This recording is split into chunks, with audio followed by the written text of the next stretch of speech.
fear, anxiety, and loneliness. My very first childhood memories and most faithful friends over the past 40 years.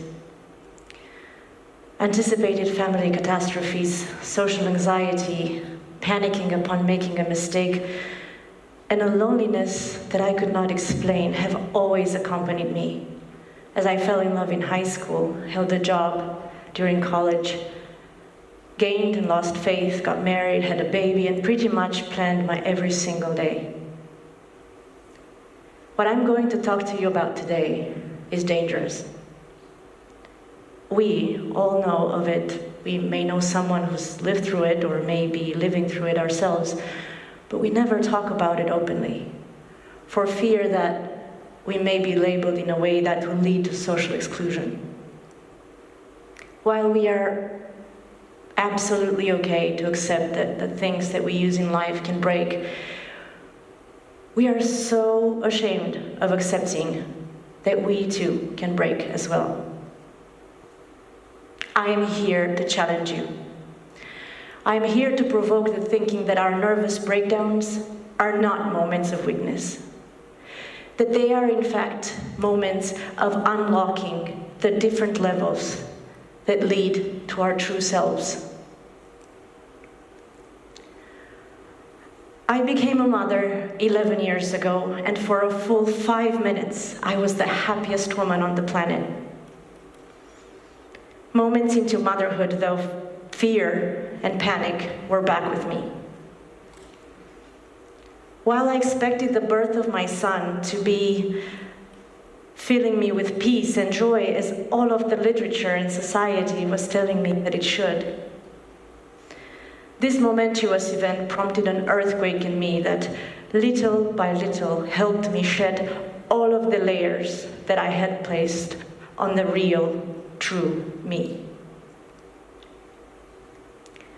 The first layer went on a Sunday afternoon 10 years ago, and I still remember it like it was yesterday. I was inundated by a panic that would not subside. Electricity was going through my arms and my legs, and I felt detached in a very weird way from everything that I knew until that moment to be my reality. And no, I wasn't afraid that I was going to die. I was in fact afraid that all of this was going to render me insane, which is worse than death in my book.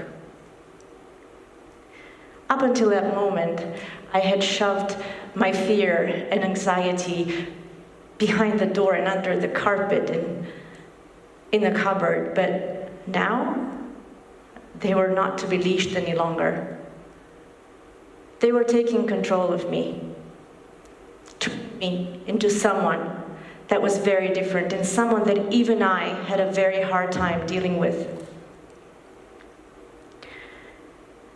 The reactions that people have when somebody close to them goes through something like this are not helpful.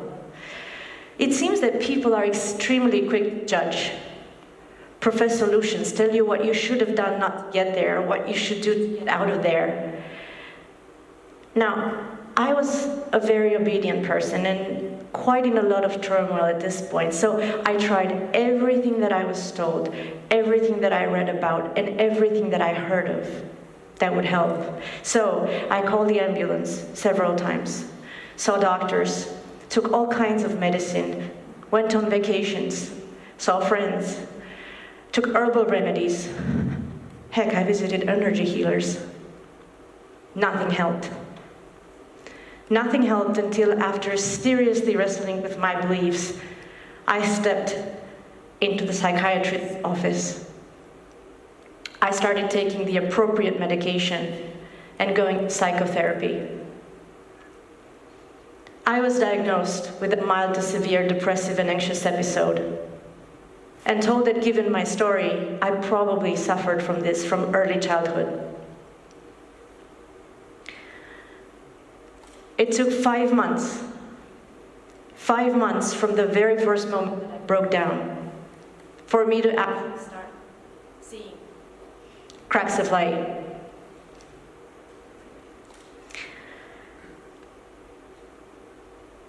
And I realized in these 5 months actually was helped by my doctors and my angels to realize that what I was going through was not a whim, that it wasn't a curse that was put on me by God because I had just done something I wanted, and it wasn't something that I could just think away. What I was going through was a medical condition, and I realized that I needed to be treated just like any other person who is ill. I became very aware of the stigma surrounding mental health issues, something which prevents so many people from getting the appropriate treatment and in so many instances from staying alive. Here are some facts for you. In a 2017 World Health Organization study, depression was identified as the leading cause for disability worldwide. In a study released in that year, the numbers are truly revealing and equally concerning. 300 million people diagnosed. We're talking about the diagnosed people with depression, and more than 90% of those people living with anxiety disorders as well. While these numbers are so overwhelming, that is 43.8 million adults, for example, in the United States, 1 in 5.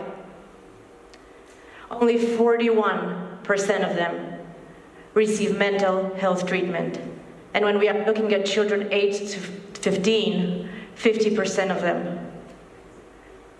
Barely half. If we are to look at this issue from a much more materialistic point of view, even though depression leads to a loss of $1 trillion yearly, governments worldwide barely allot 3% of their health budgets to treating mental health issues. Going through these myself, I realized once again that these should be treated like illnesses, like what they are. That there is, in fact, no shame in accepting help from the people who love you. That accepting their help is, in fact, just a sign from you that you love them in return.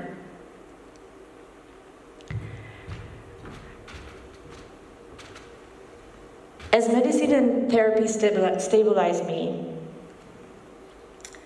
I started to view my companions in a different way.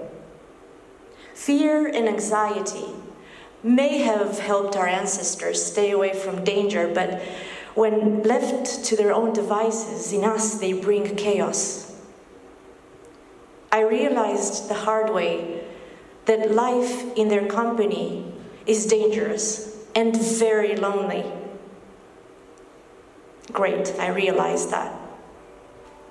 But the truth is that I was still in a lot of turmoil, and I had a very hard time making my mind being still. Overworking, overachieving, and overcompensating were my go-to scenarios, as they usually are for the fearful and the anxious. What helped me take steps in a different direction was my own breathing. We all breathe, but do we really? Studies have shown that when in intense stress and anxiety, our breathing patterns alter, thus bringing in even more stress. At the University of Massachusetts Medical Center, Professor Emeritus John Kabat-Zinn, in his stress reduction clinic, introduced mindfulness meditation into mainstream medicine and proved its positive effects in both physiological and psychological symptoms, and furthermore in people's behaviors. I am here to testify that this is true, that our breathing can in fact be an anchor into the present and a lifesaver so many times. For me, it was time to stop running in circles, to take a deep breath and start paying attention. My body was telling me something. A year and a half later, another layer off. I was probably ready for the next level. Voices started to surround me again, and I realized just how hard it is to face them out when you're broken. I remember when somebody very dear to me passed away, and I remember myself sitting next to her coffin and looking at all of the people who I knew to be my family, and not really able to connect with any one of them. I knew that very moment that I was missing something essential, but I didn't know what it was. I was looking at my grandmother, who had just passed away, and I was thinking, is this it? Does it end like this? Will this be it for me? And I don't know if it was the moment's realization or the pain of loss that made something snap in me. You know, like Glennon Doyle says, first the pain, then the rising. At 35 years old, 12 years into my marriage, for the very first time in my life, I decided to put what I wanted above anything else. And I remember myself thinking that if I did what I wanted to do and what I felt like doing, and not what everybody else was telling me that I should be doing, I risked parting with my family, with my status in society, with church as I knew it, God as church proclaimed him, my church, and potentially risk that my son would forever blame me for breaking up our family. In 5 Languages of Love, Gary Chapman talks about a love reservoir and how we can never, ever give anything to anyone, including to our children, if our reservoir is empty. Mine was rusty. That's how empty it was. My decision to change my life completely was not that light, but my need for truth and love was that great. The turmoil that took over my life in the next months is very hard to explain unless you're a very talented speaker. There was, however, a peace and fulfillment in me because, and this was a big lesson for me, I realized there's really no other way to be than how you are. You may strive to fit in for a lifetime, but you will never really live until you take the leap and be yourself. Even if that means to be the only red shoe in a pile of whites. Not easy, but essential. Having denied myself the way that I was and I felt for so many years had prompted my faithful friends to throw me into so much chaos.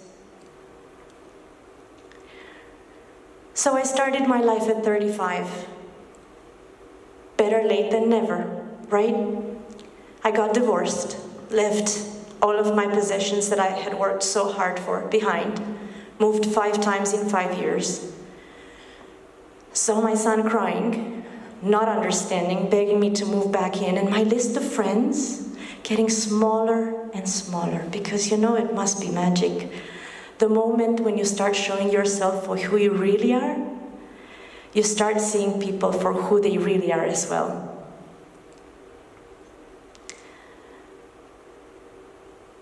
Four years ago, another layer off. Electricity, panic, woke me up in the middle of the night on the first day of the summer holiday. Nothing new, right?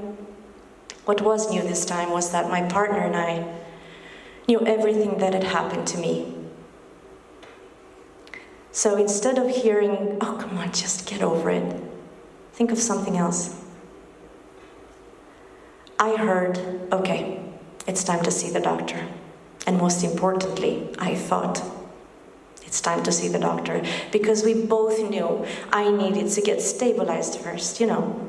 before the lessons would get in. And my latest lessons have been the most powerful. Granted, I'm still learning because there's a lifetime of learning to be done. But if only one lesson is to be left with you today, is that our nervous breakdowns are earthquakes that shake us into either fundamental change or sinking. We do have a choice there. I'm a survivor. I know that now.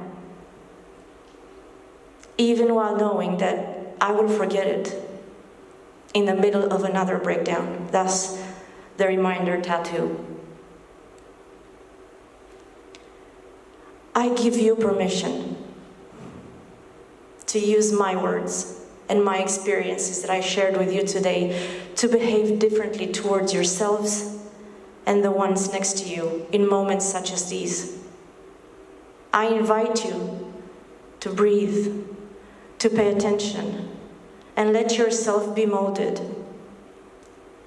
And a quick word to the parents in the audience, many of whom may think, as did I, that constantly compromising is something that we need to do for the sake of our children. There's nothing farther from the truth. That will only teach our children to compromise until they are depleted. Please remember that our children are extremely smart individuals and they very seldom listen to what we say, but they always see what we do. The first courageous step is contagious. Little by little, I could see the changes in my life, and what amazed me was that I could see positive changes in every aspect of my life. I was better professionally, a better parent, a better partner, a truer friend. For the past 10 years of my life, I've tried to find the way to live purposefully and authentically, to either prevent or survive the vortex of another nervous breakdown and, come out at the end strong and lessons learned and all. Being myself, honest and courageous, not denying myself the comfort of love and self-care. Checking in with people who can actually help me are just some of the things that have helped me. And how do I see the signals that I'm outside of my truth? How do I see that in other people? Well, there's only one recipe I found. Be here now. Thank you.